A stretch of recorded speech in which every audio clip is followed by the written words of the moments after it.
భారతదేశ ప్రజలందరికీ శ్రీరామనవమి శుభాకాంక్షలు. మనము ప్రస్తుతం అయోధ్యలో ఉన్నామా అన్నట్టుగా అనిపిస్తా ఉంది వాతావరణం చూస్తుంటే. దానికి ముఖ్య కారణమైనటువంటి డాక్టర్ ముఖ్తియార్ బాషా గారికి ముందుగా మనం అందరం ధన్యవాదాలు తెలియజేసుకోవాలి. ఎందుకంటే వందల సంవత్సరాల ముందు నుంచి కూడా అయోధ్య రామ జన్మభూమి యొక్క వివాదం జరుగుతూ ఉండగా భారత ప్రభుత్వం వారు మరియు భారతదేశ అత్యున్నత న్యాయస్థానం వారు ఈ యొక్క వివాదానికి ఒక పరిష్కారం, శాశ్వత పరిష్కారం చూపాలి అనే ఉద్దేశంతో భారతదేశంలో ఉన్నటువంటి పెద్దలందరినీ, మత పెద్దలందరినీ కూర్చోబెట్టుకొని ఒక మంచి నిర్ణయం తీసుకొని ఆ యొక్క నిర్ణయాన్ని సర్వోన్నత న్యాయస్థానానికి అప్పగించిన తర్వాత ఒక రోజు ఆ నిర్ణయం ఇచ్చే రోజు రానే వచ్చింది. ఆ రోజు మనకు శత్రువులైనటువంటి చాలా మంది కూడా ఈ రోజు భారతదేశంలో ఏదో జరిగిపోతుంది అని కళ్ళప్పగించి చూసిన రోజు.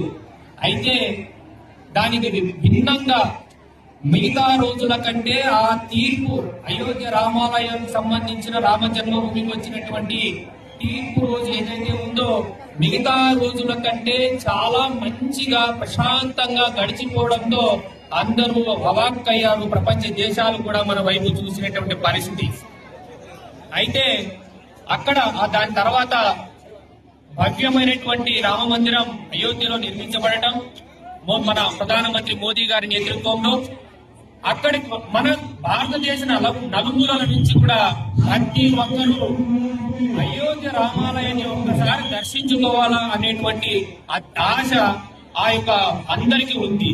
అయితే అది చాలా కొద్ది శాతం మందికి మాత్రమే సాధ్యమైంది, ఎక్కువ శాతం మందికి సాధ్యం కాలేదు.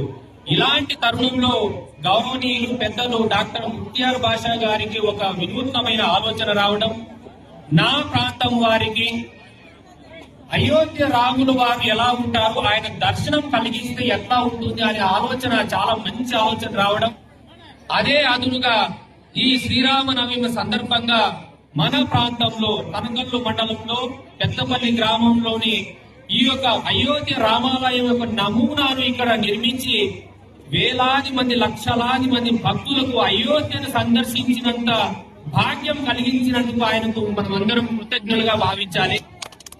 ఇక్కడ మనం ఆలోచించాల్సింది ఏంటంటే, మన భారతదేశం యొక్క గొప్పతనం ఎట్లా ఉంటుందంటే, విభిన్న మతాలు, విభిన్న కులాలు, విభిన్న సాంప్రదాయాలు ఉన్నప్పటికీ అవన్నీ కూడా మనం ఇంట్లో ఉన్నంత వరకే చూసుకుంటాం. ఒక్కసారి మనం గడప దాటి బయటకు వస్తే మనం అంతా భారతీయులం అని చెప్పుకొని అందరూ కలిసిమెలిసి ఉండడమే ఈ యొక్క భారతదేశం యొక్క గొప్పతనం. ఇందులో ఏ మతం కూడా మనకు ఎవరిని విమర్శించదు. మన హిందూ మతం ఏం చెప్తుందంటే సర్వే జన సుఖినో భవంతు అంటుంది తప్ప హిందూ జన సుఖినో భవంతు అని ఎక్కడ అన్నది. అయితే ముస్లిం మతంకి వచ్చేసరికి నీ పొరుగువాడు ఆకలితో ఉన్నంగా నువ్వు కడుపు నిండా భుజిస్తే నువ్వు ముస్లిం కాజాలవు అంటుంది. అంటే ఆ పొరుగువాడు ముస్లిం అని చెప్పదు. పొరుగువాడు ఎవరైనా ఉండొచ్చు, హిందూ ఉండొచ్చు, ముస్లిం ఉండొచ్చు, క్రిస్టియన్ ఉండొచ్చు, జైన్ ఉండొచ్చు, ఎవరైనా ఉండొచ్చు. అదే క్రిస్టియన్ మతానికి వస్తే మనము నీ పొరుగువాడిని నీ వలే ప్రేమించు అంటది. సో ఇలా మన భారతదేశం ఒక గొప్పతనం ఇది.